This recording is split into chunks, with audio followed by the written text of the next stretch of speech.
아마도 제가 말을 꺼내면 얼마나 나았는가 궁금한 그 마음으로 듣고 있지 않는가 생각이 드는데요. 조금 좋아졌습니까? 좀 나아지고 있습니다. 기도해 주셔서 너무 감사합니다. 가수 박진영 아시죠? 이 박진영은 가수가 네가 사는 그 집이라는 노래를 불렀거든요. 예전에 사귀었던 여자친구하고 헤어지고 그 여자를 못 잊고 있었는데 어느 날 그 여자가 잘 살고 있는 걸 보게 됩니다. 그래서 그녀를 잊지 못하는 심정으로 노래한 곡인데요. 가사 후렴을 한번 들어보십시오. 네가 사는 그 집이 내 집이었어야 해. 네가 타는 그 차가 내 차였어야 해. 네가 차린 음식, 네가 낳은 그 아이도 모두 다 내 것이어야 해. 모두 다 내 아이였어야 해. 어떻습니까? 너무 사랑했기에 떠나보내지 못한 그 심정 이해합니다. 하지만 그렇다고 이미 결혼해서 살고 있는 그녀의 집, 그녀의 차, 아이까지도 다 내 것이어야 합니까? 아쉬운 마음이 그랬겠죠. 하지만 그 모든 것이 이제 내 것이 아닙니다. 다른 사람 겁니다. 그럼에도 여전히 내 것이 아닌 것을 내 것이어야 되는데 내 것이 되면 좋겠다. 내 것으로 취하고 싶은 그런 마음은 탐욕이지요. 그것이 아무리 사랑이라 해도 미화될 수 없습니다. 그래서 오늘 이제 살피게 되는 10계명의 이 마지막 계명이 뭡니까? 10계명의 마지막 계명 핸드북 보시면요. 내 이웃의 집을 탐내지 말지니라. 10계명에서 마지막 10번째 계명으로 가르치는 것은 내 이웃의 집을 탐내지 말지니라. 근데 여기서 내 이웃의 집만이 아닙니다. 오늘 우리가 본문 출애굽기 20장 17절 읽은 것처럼 다른 사람의 남편이나 아내나 종이나 가축이나 다른 사람의 모든 것, 이웃의 모든 것을 탐내지 말라는 것입니다. 그렇다면 탐심이 무엇일까요? 탐욕, 탐심. 이 탐심은 몹시 가지고 싶은 마음인데요. 특별히 다른 사람이 가진 것을 몹시 가지고 싶어하는 그 마음, 다른 사람의 것을 내가 가지고 싶어하는 그 마음이 탐심입니다. 사실 어떤 것을 가지고 싶어하는 그 욕구, 이 욕구 자체는 나쁜 것이 아닙니다. 먹고 싶고, 입고 싶고, 가지고 싶고, 무엇을 하고 싶고, 무엇을 이루고 싶은 이러한 욕구는 하나님이 주신 선물입니다. 그래서 선한 욕구는 우리 삶의 발전을 이루죠. 그리고 성장과 진보를 이룹니다. 그러나 욕구가 선한 궤도를 탈선하게 되면 그것은 탐욕이 됩니다. 그러니까 내 것이 아닌 다른 사람의 것을 가지려고 하는 이 탐욕은 나를 파괴하고요. 그리고 나의 이웃을, 다른 사람을, 또 하나님의 나라를 파괴합니다. 그래서 10번째 계명에서는 내 이웃의 모든 소유를 탐내지 말라고 가르칩니다. 그런데 이 탐심에는 세 가지 특징이 있습니다. 첫 번째는 탐심은 마음에 관련된 죄입니다. 핸드북 보시면요, 마음에 관련된 죄. 이 탐심은 나쁜 행위가 아니라 나쁜 마음입니다. 남의 것을 가지고 싶어하는 마음, 그런 그 마음에 대해서 죄라고 생각해 보셨습니까? 그냥 마음만 가졌는데요. 세상에서도 그 마음으로 가지는 것은 죄라고 여기지 않습니다. 솔직히 우리도 그럴 때가 있지 않습니까? 다른 사람이 살고 있는 그 집, 다른 사람이 타고 다니는 그 차, 너무 부러워서 그것을 가지고 싶고, 저 차 내가 가지고 싶고, 저 집에 내가 살고 싶고, 그럴 때 있지 않습니까? 또 어떨 때는 내 남편보다 다른 집 남편이 더 좋아 보여서 그냥 남편 바꾸고 싶네, 그런 마음 들 때 없습니까? 없으시죠? 우리 신앙교회 성도님들은 내 남편이 최고고 내 아내가 최고로 그렇게 생각하는 줄 믿습니다. 아멘. 그런데 만약 무엇이든지 다른 사람의 것을 가지고 싶어하는 마음을 가지면 탐욕이고요. 그 탐욕을 성경에서는 죄라고 합니다. 둘째로 탐심은, 두 번째 특징은 모든 죄와 악의 뿌리입니다. 뿌리. 죄와 악의 뿌리입니다. 겉으로 드러나는 도둑질, 살인, 뭐 이런 같은 죄가 악의 열매라면 탐심은 악의 뿌리죠. 악의 원료입니다. 탐심만 가지고서는 곧바로 남에게 피해를 주지 않습니다. 왜냐하면 마음이 있으니까요. 그러나 이 탐심을 물리치지 못하면 악의 열매를 맺게 됩니다. 10계명에서 우리 마지막 계명으로 이 탐심을 다루고 있는 이유가 뭐겠습니까? 이 계명은 앞에 있는 모든 계명과 연결되기 때문입니다. 어떻게 해요? 보십시오. 왜 하나님 외에 다른 신을 섬길까요? 탐심 때문입니다. 왜 안식일에 쉬지 못하고 부모님을 공경하지 못하고 살인하고 간음하고 도둑질하는가? 다 우리 인간 내면에 있는 그 탐심 때문입니다. 왠고하니 하나님의 주권을 탐하는 것이죠. 그리고 부모의 권위를 탐하고요. 다른 사람의 배우자 그리고 타인의 생명을 탐하고 타인의 소유를 탐내기 때문에 그 명예를 탐내기 때문에 이 십계명을 어기는 겁니다. 이렇게 연결됩니다. 따라서 탐심은 죄의 뿌리고 악의 근원입니다. 셋째로 탐심은 어떤 특징이 있는가? 탐심은 우상 숭배입니다. 세 번째는 우상 숭배입니다. 지금 우리는 황금 막론주의, 성공제일주의 그것을 외치는 세상에 살고 있습니다. 이러한 세상이 탐심이 자리 잡기에 최적화된 세상입니다.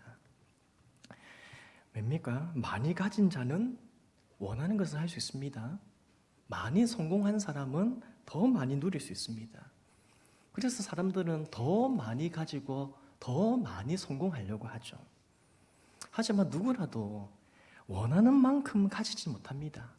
더 많이 가졌는데, 더 많이 성공했는데, 더 많이 누리고 있는데 그럼에도 만족을 누리지 못합니다. 때문에 세상의 것에 더 매이게 되는 거죠. 세상의 것으로 행복을 얻으려고 점점 더 탐심의 노예가 되어가는 겁니다. 그래서 바울이 탐심에 대해서 무엇이라 말씀합니까? 골로새서 3장 5절 말씀인데요. 같이 읽어보겠습니다. 시작. 그러므로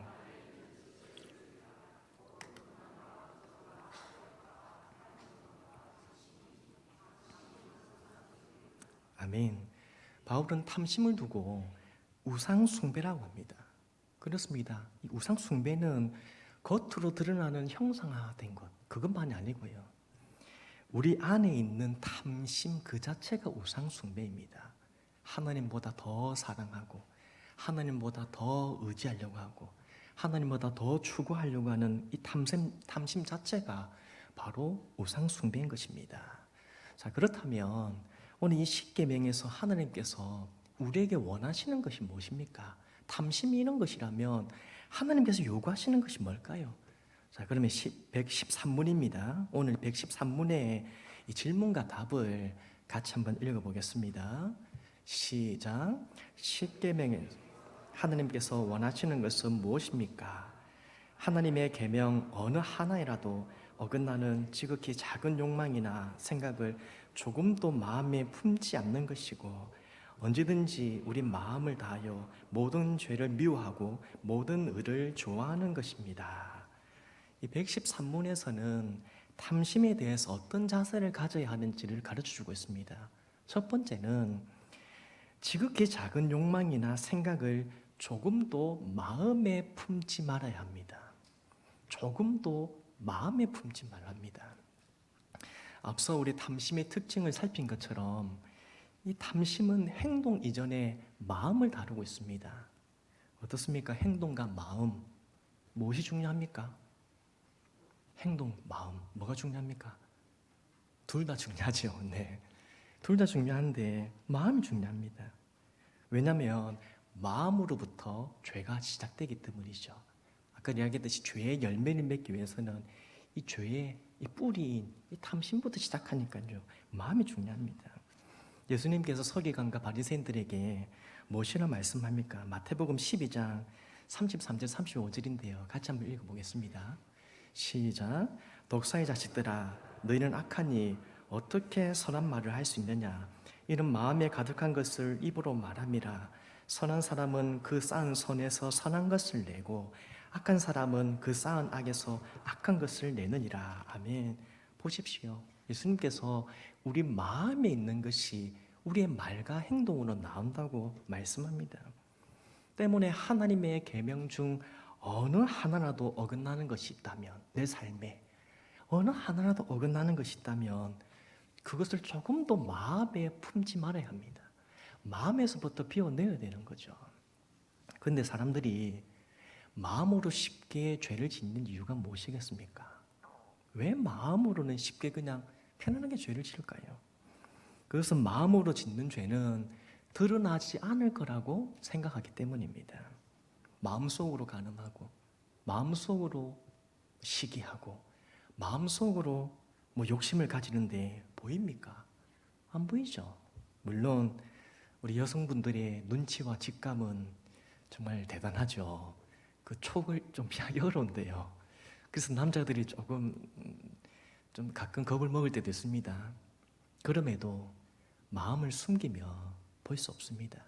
우리가 마음을 꽁꽁 숨기기만 하면 다른 사람을 속일 수가 있습니다. 하지만 하나님은 속일 수가 없습니다. 하나님은 우리의 마음을 깨뚫어 보십니다.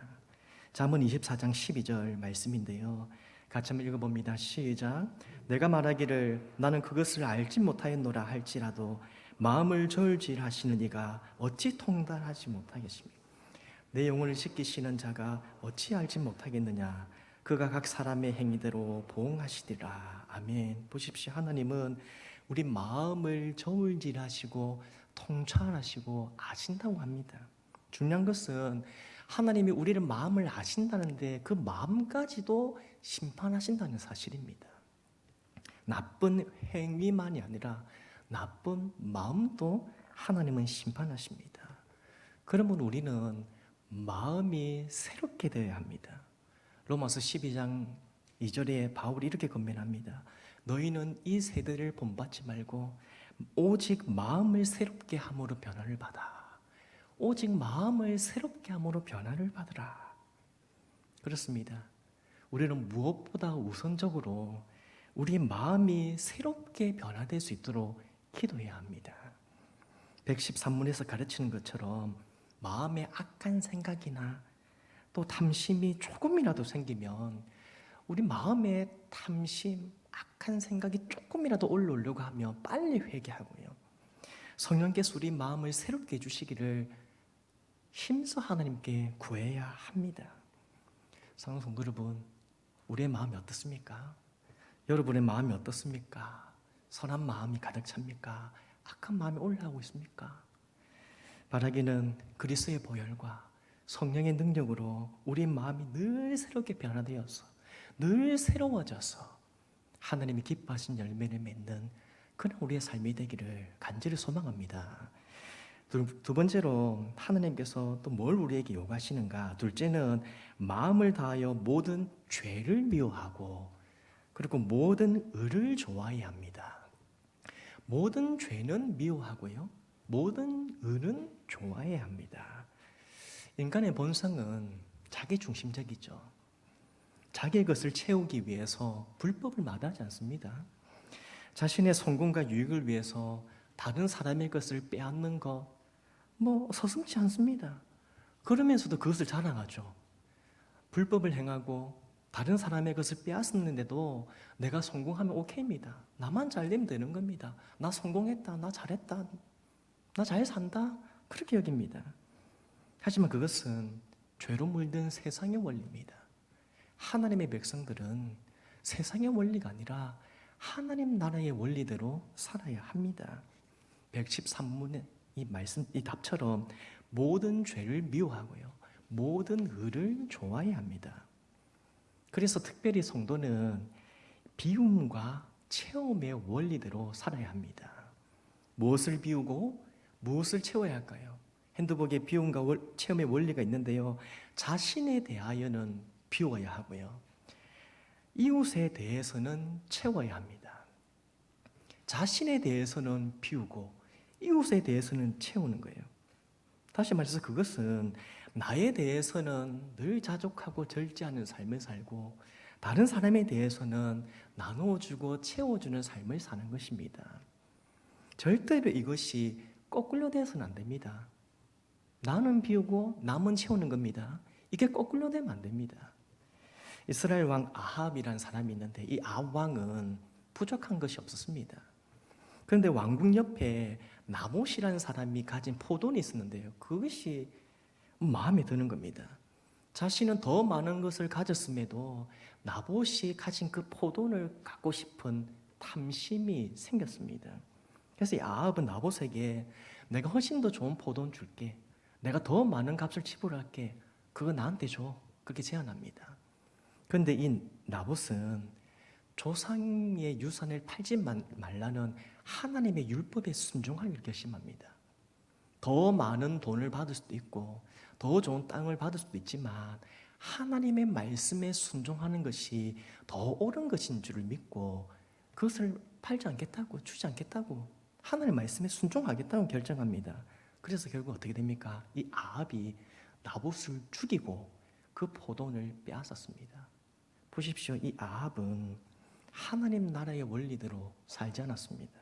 그는 자신에 대해서는 채우고요, 이웃에 대해서는 비웠습니다. 다시 말해 이웃의 것을 빼앗아서 자신의 것으로 채웠습니다. 이것이 바로 탐심의 노예가 된, 죄를 좋아하고 의를 미워하는 자의 추악한 모습입니다. 그러나 예수님을 보십시오. 예수님은 철저히 자신을 비우고 다른 사람의 것을 채워주셨습니다. 마태복음 20장 28절 말씀 함께 읽어보겠습니다. 시작. 인자가 온 것은 섬김을 받으려 함이 아니라 도리어 섬기려 하고 자기 목숨을 많은 사람의 대속물로 주려 함이니라. 아멘. 주님은 자신의 목숨을 많은 사람들의 대속물로 내어주시고요, 다른 사람을 살립니다. 자신을 죽이고 다른 사람을 살립니다. 자신의 유익을 버리고 자신을 희생시키면서 다른 사람에게 유익을 주고 다른 사람들에게 더 좋은 것을 채워주십니다. 또한 바울도 그렇습니다. 예수님을 닮아가는 이 바울도 비움과 체험의 원리대로 삽니다. 고린전서 10장 33절 말씀입니다. 같이 읽습니다. 시작. 나와 같이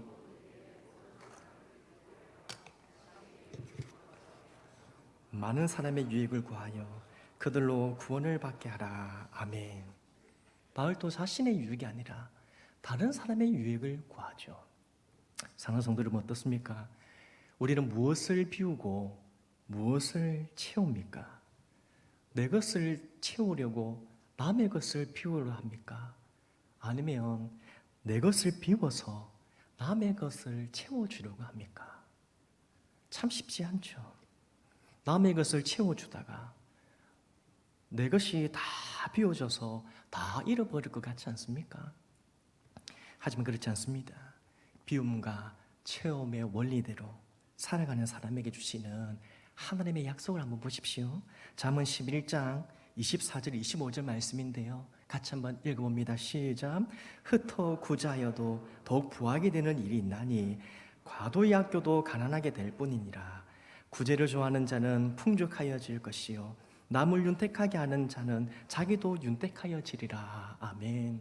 이것이 바로 하나님 나라의 원리고요, 비움과 체험의 삶을 실천하는 사람에게 주시는 하나님의 축복입니다. 아마 이 약속을 믿고 비움과 체험의 삶을 실천하고 계신 분들이 우리 신혼교회에 많이 있지 않겠습니까? 바라기는 오늘 이 말씀처럼 자신을 희생시키시고 우리를 살려주신 그 예수님의 희생을 본받아서 우리 또한 탐욕을 버리고 비움과 체험의 이 삶, 하나님 나라의 원리대로 살아가는 우리 모두가 되기를 간절히 소망합니다. 그런데 탐심은 일평생 우리를 괴롭히는데요, 계속해서 우리 평생 동안 따라다니면서 우리를 괴롭히는데 어떻게 하면 이 탐심을 물리칠 수 있을까요? 그 답은 예수님 안에 온전히 가면 됩니다. 예수님 안에 온전히 가야 합니다. 이 탐욕의 실체는 어디서 왔는가? 하나님을 떠난 것으로부터 왔습니다. 하나님을 떠남으로 우리 안에, 우리 내면에 빈 공간이 생겼거든요. 이 안에 이 마음의 빈 공간에 탐욕이 자리 잡아서 세상의 것을 막 채우려고 하는 겁니다. 세상의 것을 막 주워 담으려고 합니다. 즉 하나님을 떠난 빈자리, 우리 마음의 빈자리를 채우려고 탐심이 우리 마음에 딱 자리를 잡고 막 작동하고 있는 겁니다. 때문에 탐심의 주 원인이 하나님을 떠남으로 일어난 일이라면 탐심을 물리치기 위해서는 다시 하나님께로 돌아가면 됩니다. 우리가 하나님께로 다시 돌아가면 다시 하나님의 주시는 만족을 누리게 되는 것입니다. 빌립보서 4장 11절에서 13절에서 바울이 하는 고백을 한번 보십시오. 같이 한번 읽어봅니다. 시작. 내가 궁핍함으로 말하는 것이 아니니라. 어떠한 형편이든지 나는 자족하기를 배웠노니 나는 비천에 처할 줄도 알고 풍부에 처할 줄도 알아. 모든 일 곧 배부름과 배고픔과 풍부와 궁핍에도 처할 줄 아는 일체의 비결을 배웠노라. 내게 능력 주시는 잔에서 내가 모든 것을 할 수 있느니라. 아멘. 오늘 이 바울은 상상을 초월한 깊은 만족, 깊은 안정감을 경험하고 있습니다. 그 삶이 괴로움이 있고 배고픔이 있고 고난이 있고 어려움이 있지만 깊은 안정감과 만족이 있어요. 그것이 어디에서 왔습니까? 주목할 것은 13절에 안에서라는 표현입니다. 안에서. 13절을 보면 바울은 모든 상황에 대해서 자족하는데요. 내게 능력 주시는 자 안에서 내가 모든 것을 할 수 있다고 고백하고 있습니다. 능력 주시는 예수님 안에서 모든 걸 할 수 있다. 즉 예수 그리스도 안에 온전히 거하여 있기 때문에, 예수 그리스도가 내 안에 충만하기 때문에 어떤 환경에도 어떤 상황에서도 참된 만족을 누린다. 나는 자족한다. 그렇게 말씀하고 있는 것입니다. 그렇습니다. 사랑하는 성도 여러분, 우리에게 자족함이 없는 이유는, 만족이 없는 이유는 아직 하나님 안에 완전히 들어가 있지 않기 때문입니다. 많은 사람들이 한 발은 세상에, 한 발은 하나님께 어정쩡하게 걸치고 있지 않습니까? 그래서 만족을 누리지 못하고, 하나님 주시는 만족을 누리지 못하고 탐욕의 노예가 되는 것입니다. 때문에 우리는 예수님 안에 깊이 들어가야 합니다. 하나님 안에 푹 빠져야 합니다. 예수님 안에 온전히 가여서 날마다 하나님이 부어주시는 은혜를 공급받으면 우리 또한 일평생 자족하는 삶을 살게 되는 줄 믿습니다.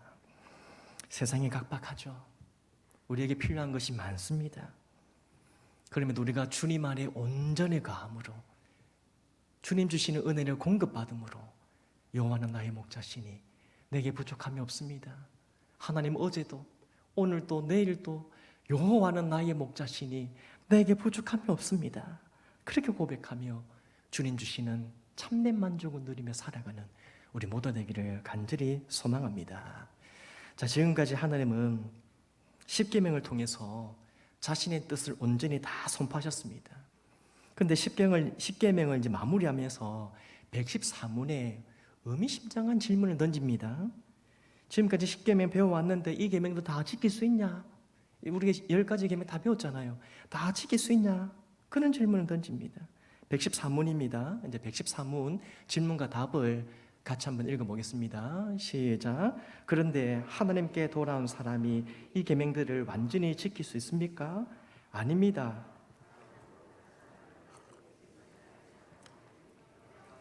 겨우 시작했을 뿐입니다.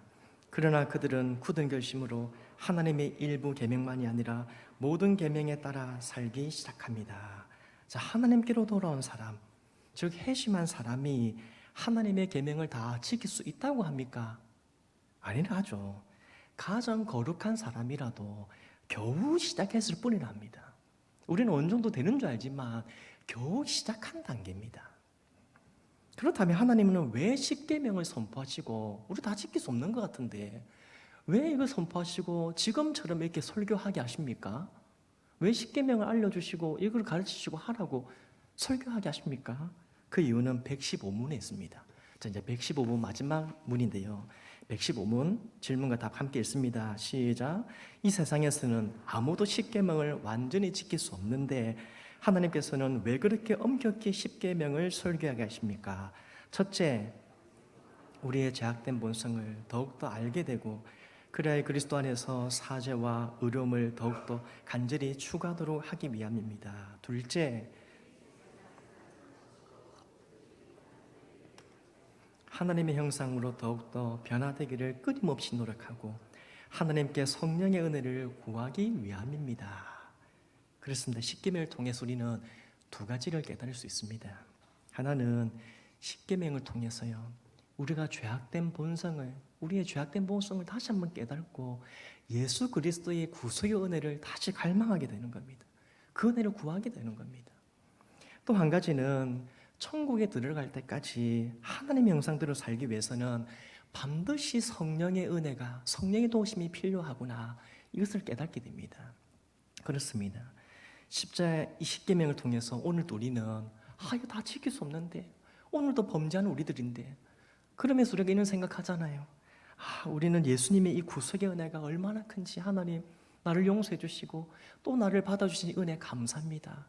그 은혜를 기억하며 또 한 번 우리는 감사하게 됩니다. 그리고 성령의 은혜 없이는 도무지 그렇게 살 수 없겠습니다.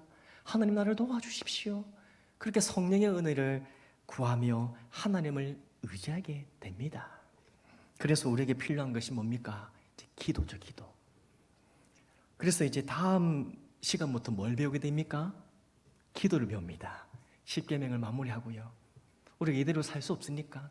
그러나 하나님은 마지막 때까지, 주님 오실 때까지 우리 형상이 변화되게 원하시고 이것을 위해서는 성령의 도움이 필요하니까 이제 다음 주부터는 주기도문을 배우면서 기도를 배우고 기도를 알고 또 기도를 하고, 그래서 하나님의 은혜를 공급받아서 하나님 기뻐하시는 감사와 순종의 삶을 살 수 있도록 돕는 그 은혜를 누리게 됩니다.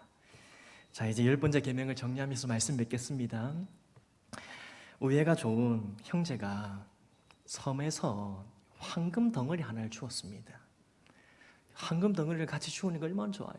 그래서 형제가 기분 좋게 반땅하자, 반씩 나누자, 다 그렇게 합의를 하고 배를 타고 집으로 돌아가고 있었습니다. 근데 갑자기 형님이 황금 덩어리를 바닥에 던져버렸습니다. 그걸 보고 동생이 너무 당황했죠.